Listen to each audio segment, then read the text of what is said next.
Hi, everybody. Welcome to the For the Love podcast. It's Jen, your host who loves you and who very much loves my guest today. I actually, honestly, like just a couple of weeks ago, saw something cross my social media feed from her. And I just, because we've been friends for a long time, I just texted her and went, hey, come on the show. Like, let's talk about your new book. And here we are. So I've got Amena Brown today. She was on the show 9 years ago. That was the very beginning of this podcast. And I said at the end of that episode that we were going to have to do another one because I still had like a million questions. And then 9 years passed. I told her we're never doing that again. So today gets fixed. Let me tell you about Amena. She's so just a profound talent. So she's a spoken word poet. She's an author and a speaker. She's an event host. This is her third book. She's written 2 previous books, Breaking Old Rhythms and How to Fix a Broken Record. She has created 5 spoken word albums and hosted the podcast Her with Amena Brown. And fun fact, she wrote the poetic language for Tracee Ellis Ross's hair care brand, Pattern Beauty, and she appeared in Janelle Monáe's Tightrope video. She's so cool. She's so awesome. If you've never seen Amena do what Amena does, well, first of all, you're going to need to follow her on socials because no one does it like her. She is her own creative genius. I have been on stages with her, many stages with her, and we talk about that kind of back in our olden days. And it's just kind of a thrill every time to watch her. She's magnetic, and she's just kind of a very special talent. And she's also hilarious. You don't always get a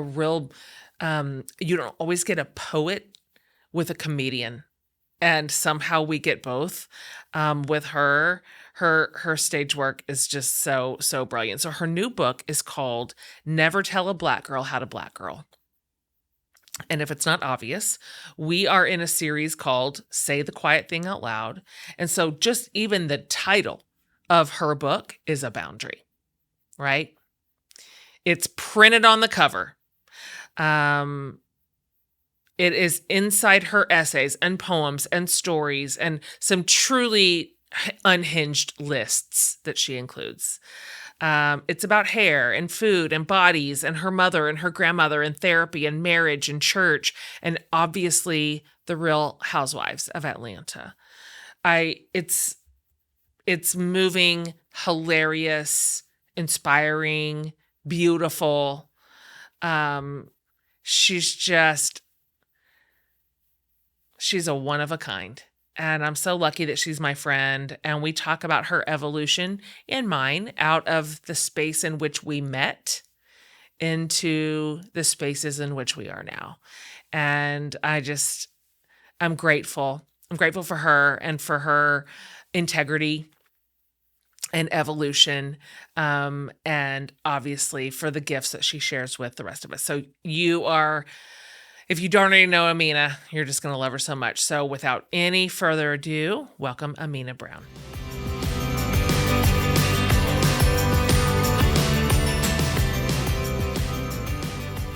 I'm so happy to see you. You gotta feel so good about this. Don't you love it? Really good. Yeah.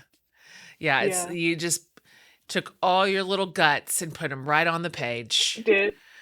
I love this format for you. I love the shorts, the snippets, the memories. I like being able to go in and out of tone depending on what story you were telling. I'd love to see you keep like writing in this genre. You're so good at it. It just Thank absolutely you. fits your skill set. Apparently we're just getting started here. Okay, Yeah. that's fine. Yeah, here we go. We're just doing it. We're just doing it. Let's do like let's book in this thing because you are right. The first time you were on the show was 9 years ago. It was 2017. Yeah. And it's been a minute. It's been a minute. I mean, God, I don't even know how to answer this question, but I'd love to hear in your words, like, all right, more or less, here's where I Yeah. was in 2017. And more or less, here's where I am in 2026, like with the sort of the big movements in your life. Well, I feel like in 2017, some things were crumbling. Hmm. That was the release of my second book, That's right. How to Fix a Broken Record. Yeah. And at that time, I'm probably now, Jen, if I were to reread that book, I would reread that book and say, "Oh, you were leaving there. You were getting ready to leave there." Yeah. Like I would clock that now. Yeah. But then I didn't. I don't think I completely clocked it. I thought I could sort of like exist in this in between. I think also if we think about where things were by that Mm-hmm. time politically, Yeah. and where things were for me, having been a Black woman artist performing at that time over 10 years in Yeah. white evangelical Yeah. spaces. So I think I was sort of at this, all this shit crumbled up Yeah. when that book was released. And that book was like as much as I felt I could be of myself Hmm. inside of that industry. Hmm. I think I was also at a place where I felt I needed to help white people Mm-hmm.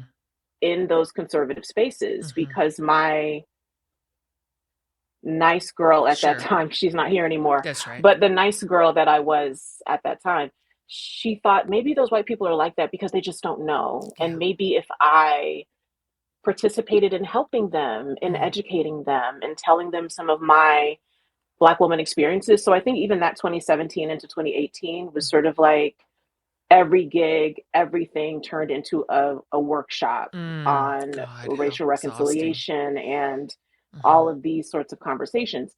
By the time 2018 came, it was becoming really clear. You're having conversations with people who do not intend to disentangle themselves from white Yeah. supremacy, who do not intend to do the work, who thought the work was going to dinner with you, That's right. who thought the work was eating Ethiopian food with you, That's right. having naan with you. Mm. They thought that was the diversity. Mm.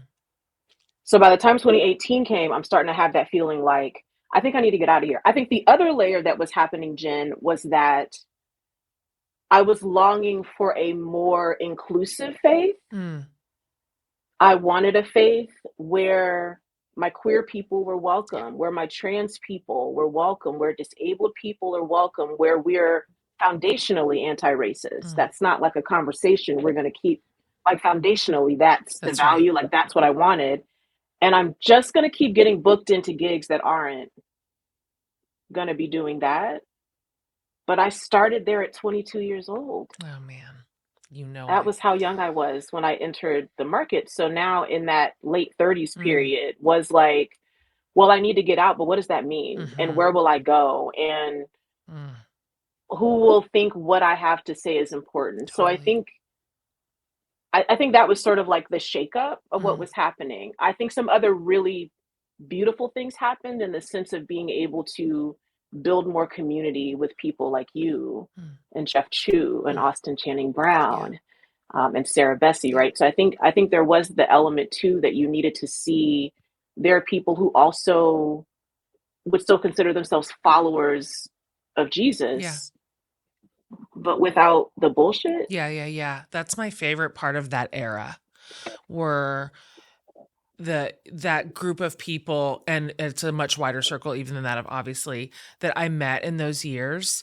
And I feel like my proximity to progressive thinkers who were in a faith space, it for me cast a vision of possibility. I was Yeah. like you. I mean, I came up from the nursery. Like, I didn't have another version of Christianity or church, specifically, if we're going to talk about like organizational structures or leadership, or even that baseline value, like you just really eloquently explained. Like, this doesn't need to keep being a workshop. This should just be, this is baseline. Everything flows.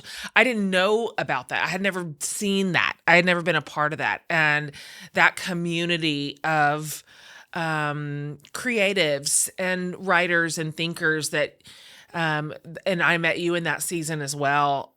I mean, I credit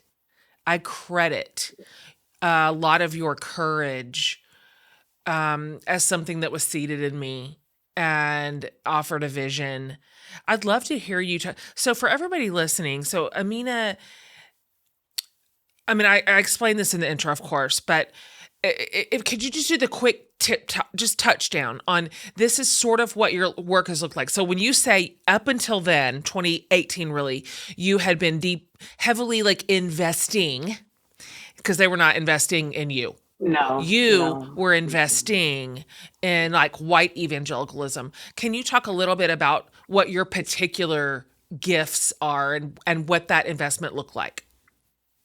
Yeah, I entered what I didn't know was a market, what I didn't know was an industry. I entered Oh, sort of white dang. evangelicalism, or what some of us came to refer to as like white Christian industrial complex. Yeah, I entered that as a spoken word poet, as a that's right. performer. So I was sort of coming very much from the roots of Black church. Like, poetry and spoken word in church is not uncommon at all Sure. in my Black church growing up.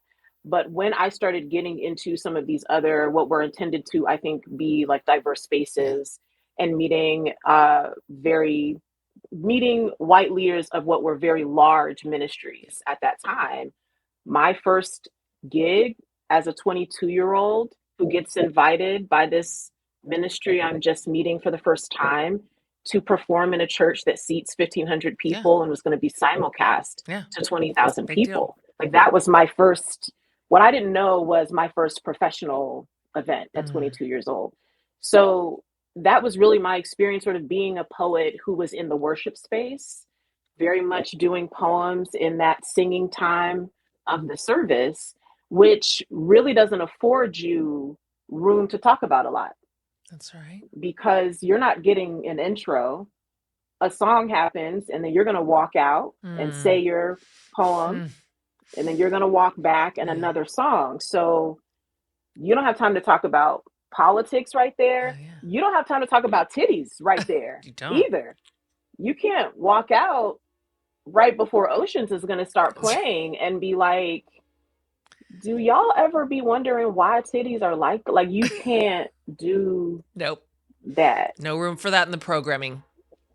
You can't do that. So I was a performing artist who then became a speaker, which is sort of how you and I were also meeting, became an author, and was just sort of trying to navigate all of this. And honestly, I will say I was raised in a type of Black church environment that was sort of saying, if you know other people who are Christian, they're your family. So I actually walked into white evangelicalism assuming these people are also Christian. They're my family. And over the years, it was proven to me that most of those people were not ever close to anything that was like family. That's right. This is just so reminiscent of my recent conversations with Austin, who also started inside the white church with the same sort of earnest, sincere, naive thought. I am here to help. They just must not know. They just must not.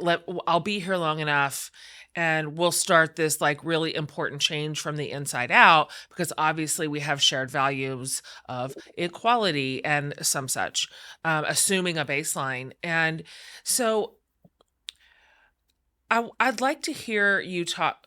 We're getting to this. Don't worry. We're coming. Yes. Oh, we're yes. coming. We're present. We're coming. We're present. Can you talk a little bit about your decision? Because it was maybe a more gentle off ramp than just a hard stop, like to sort of careen off that superhighway industry. And what was that like for you? I'd like to hear about resistance you got. And then I'd like to hear about what you learned once you were out of the belly of the beast and could look back on it from the safety of the shore over here. And I'd love to know what that was like for you. I think there are a lot of these, like now I can look back and see there were these landmark moments that were happening there. I think one of the early ones, and I will give credit to Susan Isaacs, who is a fantastic performer and comedian. She and I got booked for the same conference, and she said, "Come to lunch with me." And we went to lunch, and she said, "Do you know these people are booking you for 3 days for their conference to do one poem in each of these sessions?" Mm, She said, "You know, that's almost 45 minutes of work." She was like, "You need to do sets. mm, Stop letting them book you like that." She said, mm, "That's why you go home and you're so tired, you're so exhausted. Make them book you like a keynote. mm. Stop letting them book you like this." She said, "It's not the best use of you." So my first thing was to say, I'm going to stop going into these churches and these conferences and doing the one poem at a time. Mm. Lost a lot of money right there Yep. because people were like, "We know we didn't want that. We wanted the big, like, where's we like with the smoke machines, like we looking the pads and the guitars, Mm. like, and we don't want whatever this set is, we don't want it." But over time, some organizations came, on board with that. And really, I started doing what was going to become what I'm doing now, Yeah. which is doing comedy and storytelling and poetry. I just had to say something Mm. that was like an altar call at some point Oh in it. boy. So I started sort of building that set. And I think that kind of helped me feel a little like, okay, maybe I can. Mm. Maybe I can do this. Then Trayvon Martin was Yeah. murdered and George Zimmerman was acquitted. Yeah. And I had never spoken publicly about any of that Mm. because I was also sort of coming from the type of background where it was like, well, maybe we don't talk about those things. Hmm. And then being told in green rooms that to speak about those things is divisive That's and right. we don't want to be divisive. So I remember going on my Facebook page Mm. and saying, I think I just said something about how speechless, how wordless I felt and how angry it made me, how upset it made me that this whole thing had transpired. And there were white people Yeah. in the comments of my Facebook page saying, "Oh, sweetie, Yeah. you need to learn to trust our justice system." Yeah.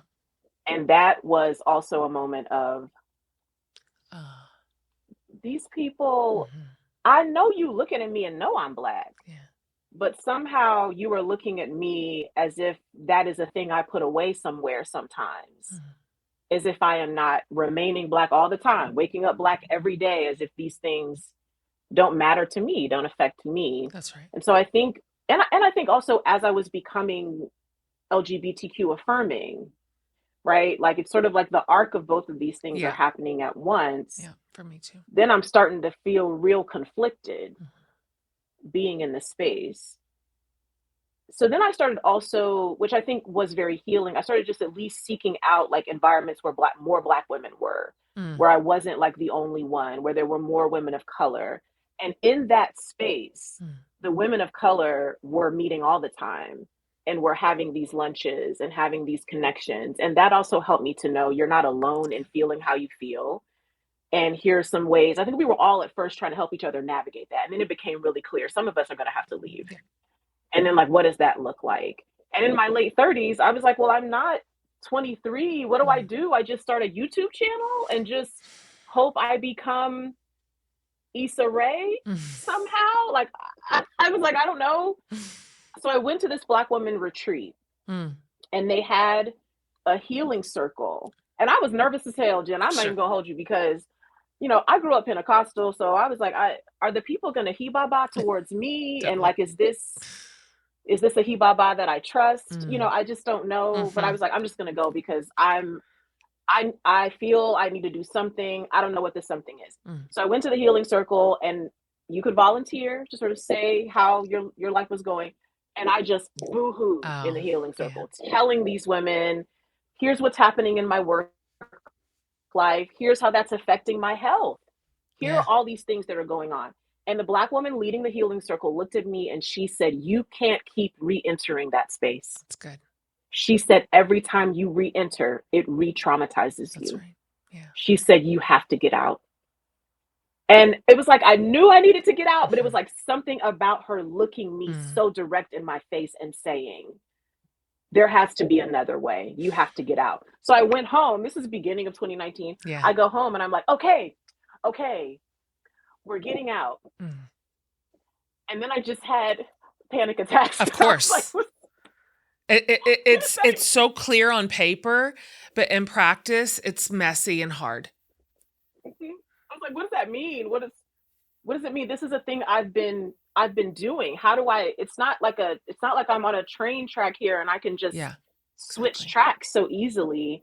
And I have to say the opportunity to work with Tracee Ellis Ross actually came up in that 3 months of not sleeping What do you know? and having all the anxiety attacks. And I have shared with her as well that that project coming to me at that time showed me more was possible I for love me, that. that everything wasn't over just Mm. because this was the space I had known, and getting the opportunity to work with people who we were all at that same Yeah. baseline. Like we don't have to have Oh my that gosh. conversation. We're all clear Yeah. why we're here and what we're here to do. Now we can just do the creative work. So 2018 really started Mm. me knowing there were other things to do. Glennon Doyle and Abby, I always give credit to them as well. They booked me for the Together Mhm. live tour that year. I was crying to them. I cried to Glennon and I said, thank you for taking a chance on me. She said, what do you mean? She was like, nothing about you being booked to do this with us is taking a chance That's on you. She said, Amena, you can hear it. yeah, She was like, when I see you doing your work, I already knew where you were, that's right. even though you had been on stage with some of those people. Yeah. So I think I just needed that possibility model Ugh, to know there's a world out here, you know? I have goosebumps. There is a world, and it is so much more vibrant. And you and I were sort of arcing at a really similar time and across some similar arcs. I I remember this was, I mean, that was kind of back in blog days, but I remember writing a blog called Dear Trayvon's Mom, and I lost 100,000 social media followers that day. I'm like, oh, our baseline's not what I thought. Right? Um, Good intentions don't count for shit. No. And of course the LGBTQ community too. And it's so interesting to be sitting here with you in 2026 and having that in our rearview mirror, understanding like the joy, the absolute freedom, the liberation to have moved out of that community. For me, I'm out entirely. And um to be over here like, were y'all here all along? Like, was this always here? I did not know. And I'm grateful. I'm grateful for even all the turmoil to get somewhere where baseline is safe Yeah. and true.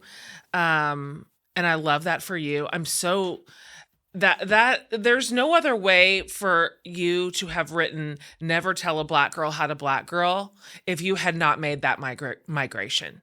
You would have just Yeah. felt muzzled, and you would have been softening your language, and you would have had that white gaze on you the whole time, even in creation. And so, I mean, this speaks of a girl who got all the way free of it. Yeah. And I'm so thrilled for you. And I want to say also, before we start talking about the book, which is right now, thank you for coming on the show to talk about it to a white friend. I appreciate that so much because there's so many beautiful things about your book. Chief of which is this incredible, like visceral, because you're such a descriptive storyteller, you're so gifted, sense of the community of Black women. It's just so Yeah. special. It's so Mhm. special. So even though I'm over here outside the circle, I can like peek in the windows and go, that is so damn awesome. And I experienced that as an observer and somebody on the edge of the community. And so thank you for being here to talk about it. I appreciate it so much. Let's tee everybody up here. So as I just mentioned, this is called Never Tell a Black Girl How to Black Girl. But part 2 of the book is titled, and everybody, here we are. I have been monogamous my whole life, but I'd consider polygamy if I could marry prosciutto. Is this where we're at? Yeah. You're just telling your truth. Yes. And there's such things in here as like, look, I'm married. I'm still married. I've got this dude, but he is fully aware of my could get it list. And I'm like, that is a healthy relationship. Because it's not that you don't have it. It's just either they know it or they don't know it. So let's talk about you dreaming this book up in your head as it's like in its like earliest infancy. And you're like, what do I want to do with this next project? This book started out as a book of poetry, and it was not going to be this title. And that was really honestly for a sense of ease, because those of us who published, I don't know what Christian publishing is like today. I don't either. In the era in which I was publishing there, a part of how your books could succeed was how painful of a story you could bring into your books, because So that's true. how people would know God is good. Oh, If you so true. tell them Yeah. this thing. So my first 2 books, and especially that second one, I wrote some vulnerable things there and imagined doing book signings in those particular church spaces and people walking up. Do you have an update for us? What's going on with this? What's going on with that? Like, just nothing about the privacy, nothing about the gentleness there. So I sort of had this feeling of like, I'm not sure I want to write nonfiction because I don't know that I want to have that experience. Yeah. So I sent my agent a book of poems. She emailed me back and she was like, hey, can I just get a couple of essays to put into here? Okay. Just give me like Just a couple sprinkle. of them. And I was like, all right. I always wanted to have bigger titties. And the reason is because, and I think in a way, Jen, it was almost like I had all this like backlog of voice that had sort of been put away somewhere that I did not feel permission to really let that voice out. And something about me knowing I'm like, I'm in a broader market now. Totally. She asked me for these essays. I'm just going to start typing some shit I always wanted to say. I sent it to her. I was assuming that the publisher was going to come back and say, thank you so much for these ignorant essays, but we're going to put out that book of poems that you sent us originally. Right. And the publisher came back and said, we've been looking for a book of comedic essays. Amazing. And I was like, did I do that? Amazing. Like, is that I was writing comedic essays. Okay. Yeah, they were like, we love these essays so much. We would like the book to be 85% essay. Bleep bloop. And I said, you're like, y'all, I was done. You're sending me back to the laptop. I said, what are you talking about? And I wasn't in therapy when I wrote my second book. I did enter therapy after that book was released because everything went to shit. And my then therapist said, hey, let's try being in therapy while you write. Let's just try that. And then you can decide therapeutically what you are prepared to put into a book that will exist in perpetuity, that people will ask you questions about at your book events. So we remained in therapy through this book here. So I did pitch them Never Tell a Black Girl How to Black Girl, which I thought was going to be a book of poems with 2 essays. And then they said, we would like this to be a book of essays. And my literary agent, shout out to Margaret Riley King, she told me, she said, when you go to write this book, she said, let your brain be random.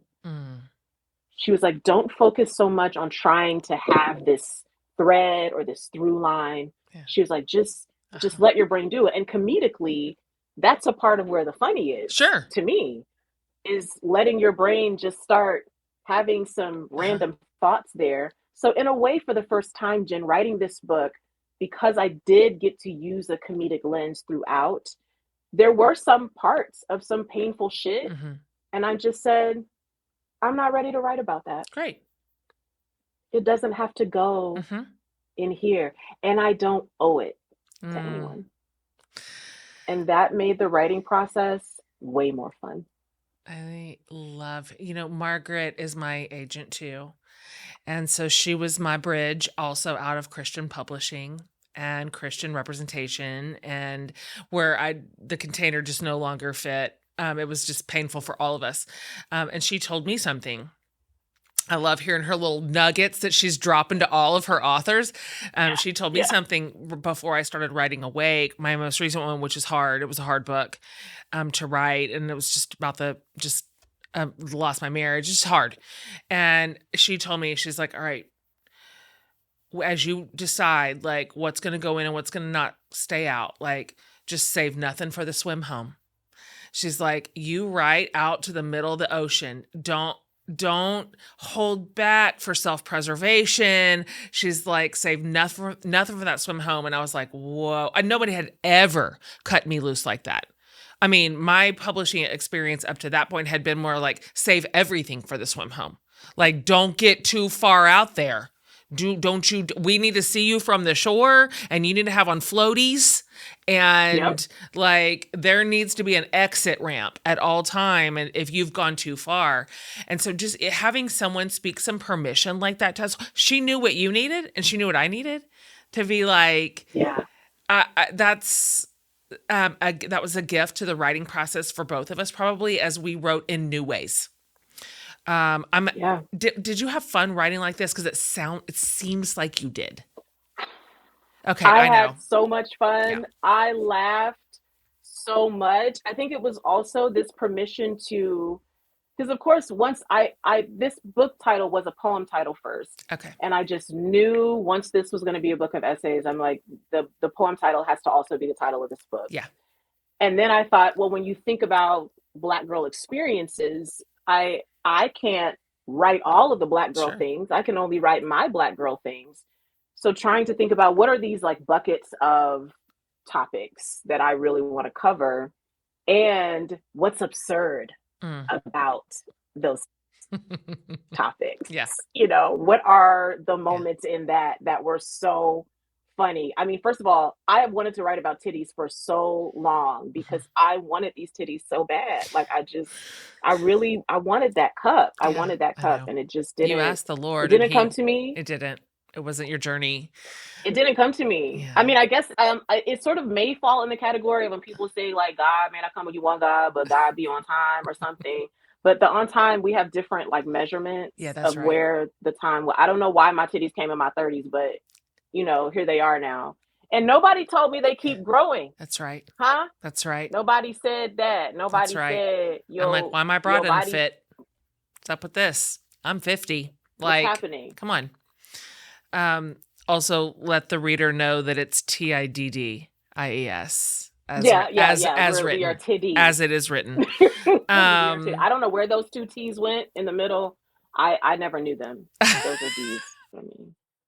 um, let's real quick before we talk about some of the essays. Um, I think I love the way that you use Black girl as a verb and as a noun, and it's poetic, it's honest, it's expansive.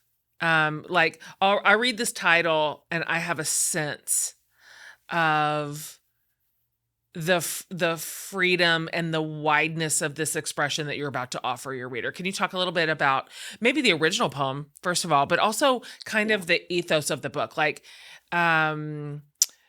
the very, very, very wide container you are creating for the Black woman's experience. A part of this is because I was a kid of the 80s and a middle school high schooler of the 90s. And I think for those of us that were sort of raised in these two decades, there were very siloed understandings of what you could be. You're walking into your high school cafeteria, the jocks have a table, the goths have a table, the nerds had a table. Mm. So then if you go under that layer to say, well, what were the Black girl tables? Well, if I was a Black girl who liked to skateboard, Mm. there wasn't a table for that, because was that considered a thing Black girls do? Hmm. Or if I loved Nirvana, if I loved rock music, Mm. was that considered a thing that Black girls do? So I think in those eras, which is one reason why I'm so happy for Gen Z to not have some of that siloed stuff that a lot of Gen Xers and some of millennials as well have had, is I wanted to address that and say there are a lot of ways we Black girls that we Mm. did not feel like we could say we Black girls. Mm-hmm. And now we can say, and whatever a Black girl does is Black girling. If I'm a Black girl who Yes, likes to fry chicken, then that's Black girling. that's If right. I'm a Black girl who likes to play the cello, that is Black Yeah. girling. And I wanted to, for my younger self, sort of break Mm. through that box and say all those things you thought you would feel so embarrassed Hmm. to say at the cafeteria table, that you loved reading that book, that you love being up in the library, or whatever your things were, Oh. all those things are Black girling. And it was a lot of fun to explore what were those parts, Mm. and what were the things that I was told maybe you're not supposed to say. And then also to examine where were the pieces of media and different things that I Mm. was learning were Black girl things that sort of exposed me to that, like, oh, Black girls do that. That means Mm. I can do that, Mm. right? So I think there was some like healing in writing it. Yeah. I was definitely like messaging my mom, like, who was braiding our hair? Yeah. Who was that lady? Asking my grandmother, why did Miss Martha tell me that was steam Mm. and it wasn't? Mm. What were you getting done to your hair? What made you press my hair? There are all these conversations that went on that were really wonderful and Mm. fun to get to have too. What were some of the give me a couple examples of stories that you kind of caught by the ankle and decided to tell, that sort of were either a revelation to you or it gave you this room to play around in with this idea that you've kind of always felt or wanted to express or say. Or I'm just curious, like, as you look at some of the things that you included here, what were some of the ones that you go, oh yeah, that one felt really good to write? Man, that section on therapy felt really good to Mm. write. Yeah. There are two essays there. One of them is about my journey to find a therapist, because I felt I wanted to express that finding a therapist is not always an easy thing, Mm. which is why some people start that journey and then they're like, you know what, For I've, sure. enough is enough for Yep. me. And I did have some very funny Mm. experiences in the weird dating process it can feel like when you're trying to find a therapist that works for Exact you, because description. it's really hard for me to talk through my trauma if your smoke detector keeps chirping through that. It's challenging for me. I don't know. Yeah. I have never in a session wanted so badly to give batteries to someone, because I can't talk about my family of That's origin right. if I just hear the smoke That's right. detector Yeah. chirping. Yeah. I think the opportunity to write a letter to my Black woman therapist, it was Mm. the one essay that I cried Oh. writing, Mm. because I wanted to write that to Black women therapists overall, Yeah. because the work that they do is so important. I have showed up with my bonnet on to session. I have showed up where half my hair was done and the other half was not done. Yeah. And my therapist asks no Yep. questions. She Yep. does one of these and she'll say, wash day. Hmm. And I'll be like, Yeah. yeah, girl. And Because she'll be again, like, anyways, what did those baseline, people? baseline.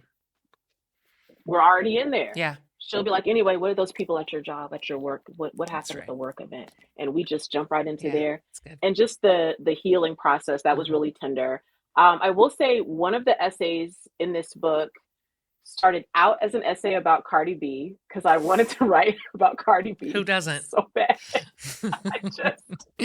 I just I love Cardi B Uh-huh. so bad. So, for those of us who are nonfiction authors, you're starting with your proposal. So sometimes I'm just really like listing shit that I'm For like, sure. I bet I'll write about that. Sure. I bet I'll do it. I might come up with something. And then, Yeah. yeah, I'm sure I'll do that. Then I get to actually Yeah. writing it and I can't figure out how to, like, it's just not coming together. My Yeah. editor's like, I like where some of this is. I don't know where this is headed.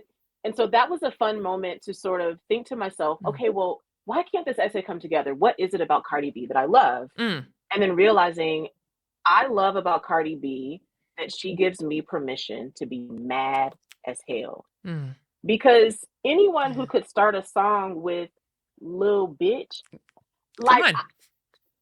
you've already given me as a church girl, Mm. as a girl raised in the South, That's good. raised in a family that maybe you weren't given that permission. Mm. Girls were not allowed to be angry. You're not allowed to raise your voice, to yell. Then I said, well, damn, is the essay about Cardi B or is it about being an angry Black woman? Yeah. Maybe this is about an angry Black woman playlist. That's It's good. about the other Black women artists that give me permission to be mad as hell. So I think You it was found sort of it. letting the story Yeah. like Rubik's Cube until it tells you what it wants to be. Oh, that is the mark of such a great writer who can go under the thing and then one more under and go, okay, this is triggering me in a way that is positive even, but like, why? What is it? What's the thing about it? Can you talk a little bit about Black Woman Day Off? You have a list of qualifying reasons. Feel like it's worth having on the record. I wanted to write about this because I've had several moments that were hard and moments that were full of joy, where I also had to be around a lot of white people in that particular day. And I just wished there was just like a little punch clock to say this is a day Yeah. a Black woman needs a day off. Mhm. A very serious moment. I was in Rwanda on a predominantly white trip Mhm. when Philando Castile was Oh murdered. boy. And Whoa. so because of the time Mm. change, my phone overnight is just like people are checking in on me. We're talking about what does this mean? How do we process this? Knowing people who lived in the area near where this happened and what was happening in their city. Like my phone's blowing. I don't hardly sleep that Yeah, night. of course. But I have to go out that morning and have breakfast with this like large group of us from America that have gone into the country to partner with this nonprofit there. Hmm. And a white woman who's in the breakfast line with me is like, are you okay? Like, you just look like, are you sad? Hmm. And me having to explain to her, Mhm. because no one's been blowing her phone up all That's right. night about this.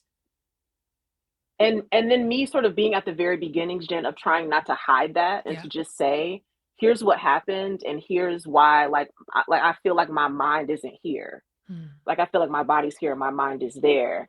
And then the end of the day coming and her saying, do you feel better now? Oh boy. Hmm. It was moments like that and me knowing like, yeah, I'm on this trip Yeah. having this experience. Black women are having this experience at their jobs. Yeah. Some of them are having these experiences in churches That's right. that they go to. So part of it was sometimes a very serious need to have that day off. And also, listen, when Beyonce dropped the self-titled, I don't know what you're expecting of me. I need the day to really I'm think punching about out. Yeah. I need some time. when Beyonce dropped Yeah. Lemonade, because now we got an album. It was a visual album and the audio. Yeah. As soon as I heard "Pray You Catch Me Listening," I said, "I, this just can't be like an after five. Like I don't know how you could expect this to drop and expect me to like be on Zoom having meetings and talking about projects. Like, why are we not talking about hold up. Why are we not talking about Beyonce flouncing around with a bat over her shoulder, beating the shit out of a city? Right. And you're on here talking to me about what some numbers are doing. I can't do that. No, no, no. Andre 3000 put that flute album out for a lot of reasons. I need to focus on that. I mean, for I need a day. reasons. I need a day. That took over I the need a day. airwaves. That salt and pepper beard. Hey, hey, I need to focus on that. Need a day off. I need a day. It's time. They're so funny. They're so funny. I don't know how you chose between. I'm so happy you didn't force yourself to choose between like, I'm going to do poetry. Am I going to do comedy? And you're just like, guess what? I'm doing it all. I'm going to mash it It's all happening now. together into one thing that I do.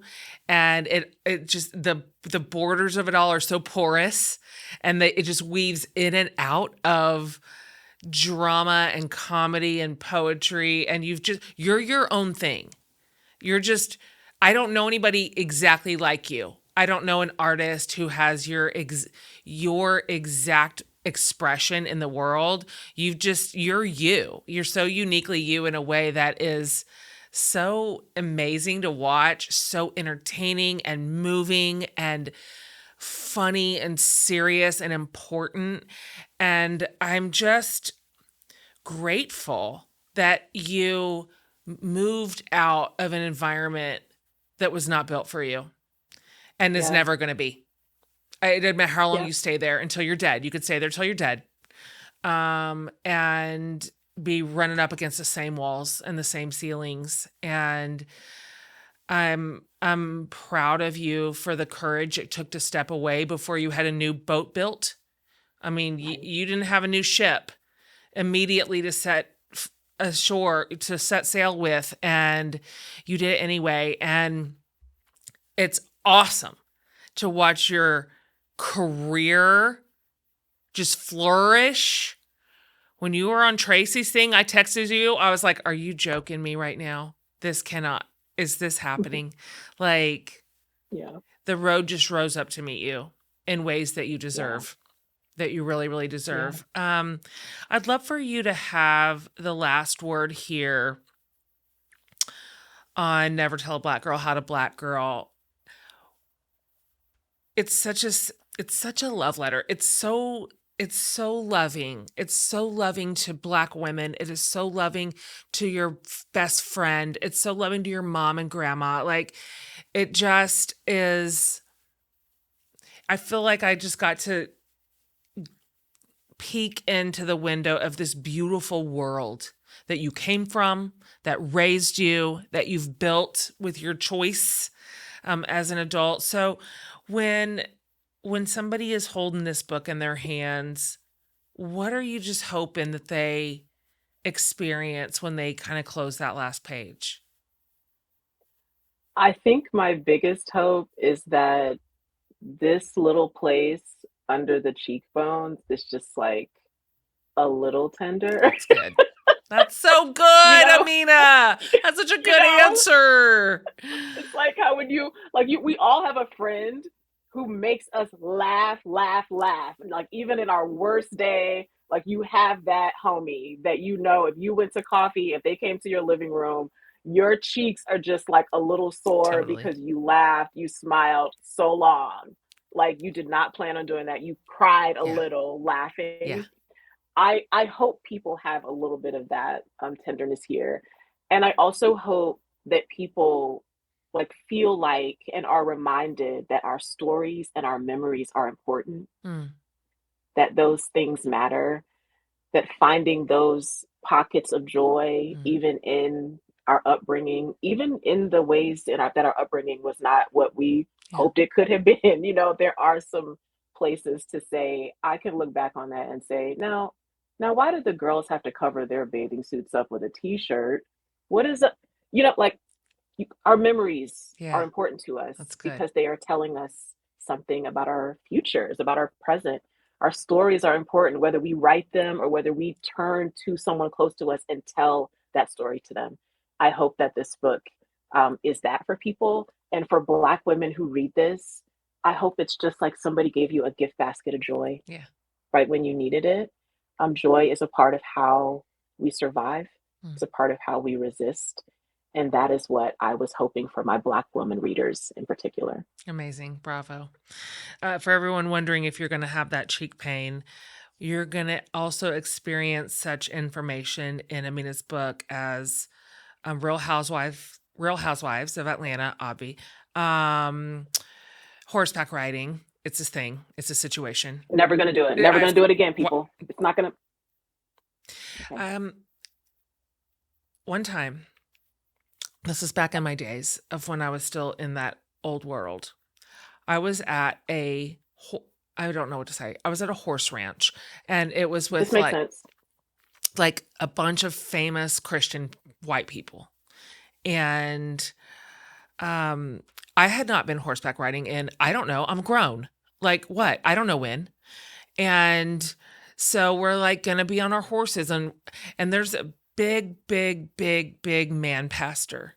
Big, everybody knows him. And he's on the horseback trail with all of us. And we start the horseback riding. It's hit, and I'm like, oh shit, I'm gonna pee my pants. You don't understand how it hits so hard, people, if you haven't been on a horse in a while. Yeah. And I'm like, I am going to pee my pants.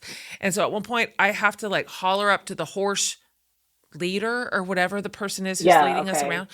Leader, I need to, I had to get off my horse and go behind a bush and pull my pants down and pee on the side of the trail with the pastor. I'm like, don't look this direction. And I just want to say, same. I'm not getting back on a horse. Yeah. So, no, we're not doing it. No. Couple friends, why every couple needs 2 bathrooms says, say all the words of it. I have a We need to partner. be honest about that. We're Yeah. not. Mm-mm. I'm flying this very day to Mm-mm. Nashville to be with Tyler. And I'm there for like the next 5 or 6 or 7 days or something. And it's just the one bathroom. It's devastating. Okay. Thanks. Okay. If you could just think of me. Okay. You know what? I'm gonna light a candle. Thank you. because It's so that's- devastating. Yeah. You're going to hear about the titties, as you should. Judy Bloom. It's just in there. So no stone was left unturned. And it is a masterpiece. You're so good at this. You're so good at what you're good at. Thank It's so you. fun. Okay. Is there a place that you're sending people to get your book? I am telling the people Bookshop is a wonderful place to start because I love for folks to support our indie bookstores, support our Black owned bookstores as best as you can. It is available at all the booksellers. Also, the library people, times are tight. Okay. This book is also available at the library. Also, I want to make a small mention about the audiobook. I did read the audiobook myself because no one is reading my business. Of course. But me, first of all. Second of all, the audiobook does have these poems in it with a Black girl audience. If you are a person who loves audiobooks, my mother, my sister, her wife, my girlfriends, I asked them to come in the studio with me and be my Black girl audience for these poems. I have goosebumps. So when you, So like when they're you hear some of hollering these back poems, at you? oh yes, they're like you're hearing it. It's yes. That is such a good idea.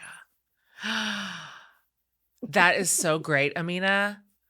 I mean, you're a spoken word poet, so obviously you've got audio at the forefront of your mind. You know how to create it. That is so clever. Okay, so get it. Girl, everybody listening, just get it. You can get it in the library. You can get a hard copy in a bookstore. You can get the audio. You can get them all. I love you. I'm proud of you. I'm happy that you're Love my you, Jen. friend. Me I too, learned from Jen. you, and I am inspired by you, and I would like for you to come back to the show before 2035. Because Okay, because yeah, about the that gap, that was about almost a decade. Like, yeah, I don't know what we're doing. yeah, So we're going to do yeah. better this We're time gonna around. work on that. Okay. Yeah. Love you. Love you.